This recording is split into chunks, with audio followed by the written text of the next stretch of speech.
Let's talk about the Nissan Leaf, the new Nissan Leaf, the 2019, because there is a pretty big difference between the 2019 and 2018. I will explain why, and I will tell you what, something that I'm really excited about that's coming up in 2019, and I'm sure you are as well. But also something that's really disappointing that we're just finding out this week. I'll tell you all about it, and of course, I'm looking forward to your comments. All of this is coming up next.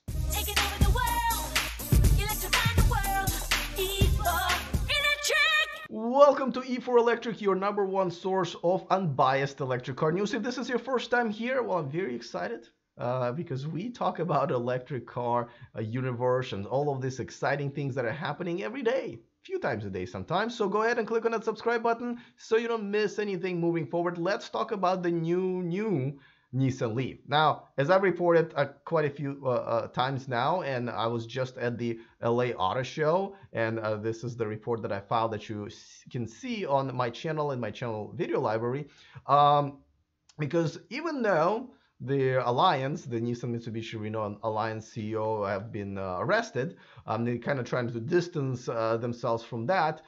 They decided to move the announcement of the 2019 long-range version to the CES. So they're going to be announcing it there because the rumors that we're going to do it at LA Auto Show, but they didn't.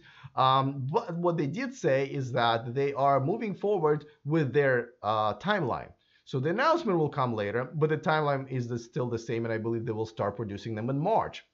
Now, this is very exciting. Now, the biggest difference between 2018 and 2019 models, even though they'll look the same, it is the battery. I mean, the battery has been a problem for a long time, and Nissan has been producing them, but now Nissan is going to be getting them from LG Chem, and this is a much better quality of the battery. Now, they're also coming up with a 60 kilowatt hour one, so besides the 150, well, in addition to a 151 mile range battery that they have right now, and I think 40 kilowatt hour, they will also have what estimated as about 225 mile range for the larger battery. Now this is finally going to complete the new Leaf transition, right? Not just a better look, but also a much bigger range, over 200 miles, which I believe is pretty much the most acceptable, at least for now, range, 200 miles plus. Now they're also saying that they will be upping the charging rate to about 100 kilowatts, which is pretty damn good. Now let me remind you that they're mainly doing CHAdeMO. There are two charging ports there, and one is the CHAdeMO, another one's just regular Type 1. As you know, CCS really is kind of winning right now and probably will end up winning. So this is something that Nissan needs to think about relatively soon. But right now they're going with that, and 100 kilowatt hour charging rate is actually pretty impressive. However, there's something to be really disappointed about, and I'm going to tell you about it in just 1 second. Before that, just want to remind you that this channel and this video is sponsored by Climate Exchange. This is a nonprofit organization that are conducting an amazing raffle on a New Year's Day, and they're raffling off 3 brand new Teslas, but they won't sell more than 4,000 tickets, so your chances are pretty good, and each ticket has a chance to win 1 to 3 different Teslas. Now the tickets are $250, and you can only buy them in the United States, unfortunately, but they make great New Year, Christmas, holiday gifts for your friends and family, for your coworkers, and so forth. And even if you don't win, you're obviously going to be contributing to this amazing nonprofit organization that's pushing all of us forward to a low carbon economy. So thank you to them for sponsoring this video on this channel. All right, now let's talk about Nissan Leaf. Most disappointing news that I found out. As you know, they've had battery problems for a long time, mainly because it didn't have an active cooling system, and the battery's degradation would kind of creep in early, or in general, the charging rates would go down after a first very rapid charging session. And all of it is a problem. If you're an electric car owner, you know that there's a problem.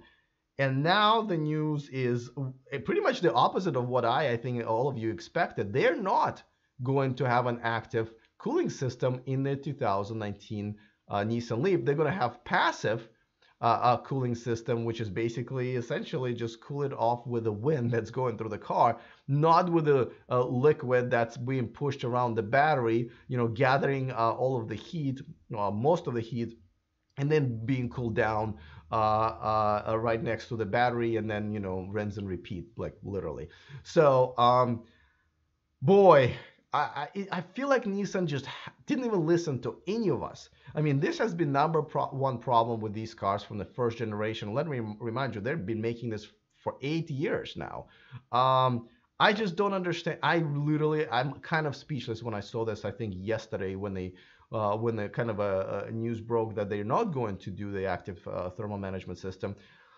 I mean, it's still a good car. Obviously, for the price, they're selling it under $30,000, and then their incentives and so forth. And they're already doing a pretty good job selling them in Japan and Europe. I don't know what's going on with the United States. I think they only sold a little over 1,100 in the United States last month. Based on the report from Inside EVs, which I just did a video on yesterday.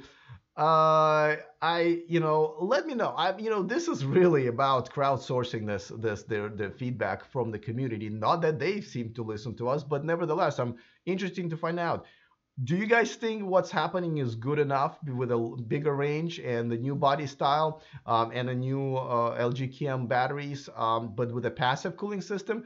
Or do you think that that's still a deal breaker and you absolutely need to have the active cooling system? My personal opinion, listen, I lease my cars, and this is one of the reasons I lease my cars, is because for the first 3 years you have a warranty. It's probably going to operate just fine. You're probably not gonna take them on too many long trips where you're gonna have to rapid charge it. So overall, you should be fine.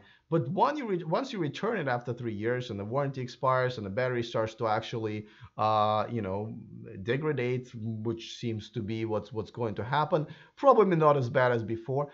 I would say for the first 3 years, yeah, sure, if they get a good lease deal on this car, I mean, I almost don't see any problem with it. But overall, if they're going to be going down in price and have all these issues, and obviously that will sway the public opinion also kind of in a negative direction about electric cars, then that's obviously a problem.